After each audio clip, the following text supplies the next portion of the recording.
इस लेसन में हम आपको मुख्तलिफ शेप के मुख्तलिफ टर्म्स के बारे में बताएंगे। इसके लिए पहले मुख्तलिफ शेप बना लेते हैं। पहली है रेक्टेंगल, दूसरी सर्कल,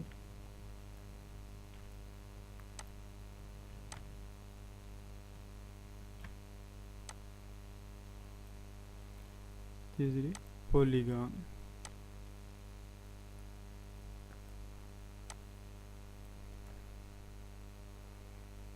मुख्तलिफ कलर दे लेते हैं इनको।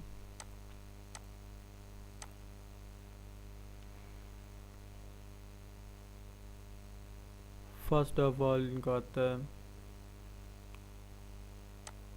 अगर अभी तक आपने हमारे चैनल को सब्सक्राइब नहीं किया तो हमारे चैनल को सब्सक्राइब करें और बेल आइकन को लाजमी प्रेस करें ताकि हमारी नई आने वाली वीडियो का नोटिफिकेशन आपको मिल सके।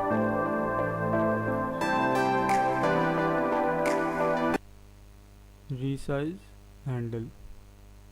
पहली टर्म आती है रिसाइज हैंडल। इससे आप ऑब्जेक्ट को रिसाइज कर सकते हैं। कंट्रोल प्लस शिफ्ट दबाने से आप इसको इक्वली रिसाइज कर सकते हैं हर तरफ से।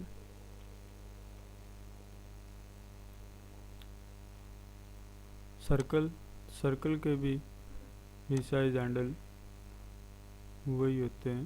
देखें, शिफ्ट प्रेस करने से आपका इक्वली हर तरफ साइज बढ़ रहा है। पॉलीगॉन के भी रिसाइज हैंडल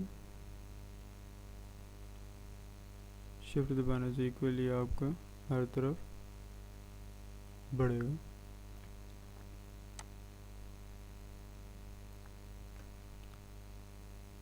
नेक्स्ट आपके आते हैं नोड्स।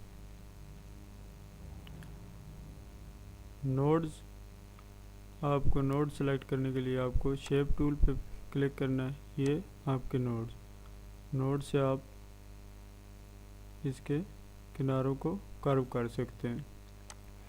इसमें नोड आप सर्कल को कट कर सकते हैं जिस शेप में आप लाना चाहें।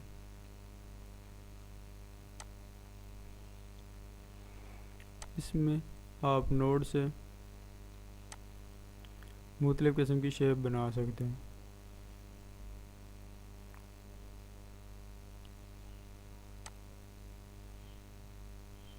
नेक्स्ट आपका आता है रोटेट हैंडल। रोटेट हैंडल की मदद से आप इसको रोटेट कर सकते हैं किसी तरह भी।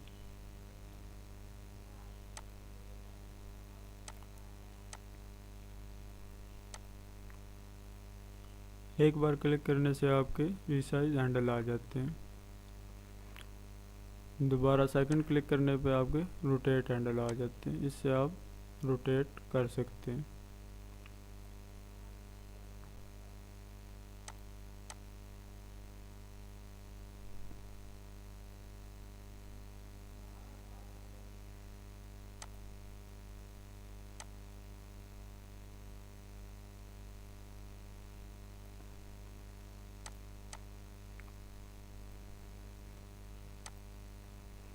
इस पर भी सेकंड क्लिक करने से रोटेट हैंडल आ सक जाते हैं आपके।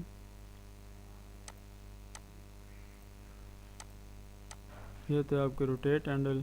और नेक्स्ट आप कहते हैं स्विंग। ऑब्जेक्ट को डबल क्लिक करने सेलेक्ट करने से ये आपके स्विंग हैंडल। आप जिस साइड मर्जी इसे स्विंग कर सकते हैं। इस तरह सर्कल को भी और रेक्टेंगल को भी स्विंग कर सकते हैं। ये था आज का आपका लेसन टर्म्स, शेप की टर्म के बारे में।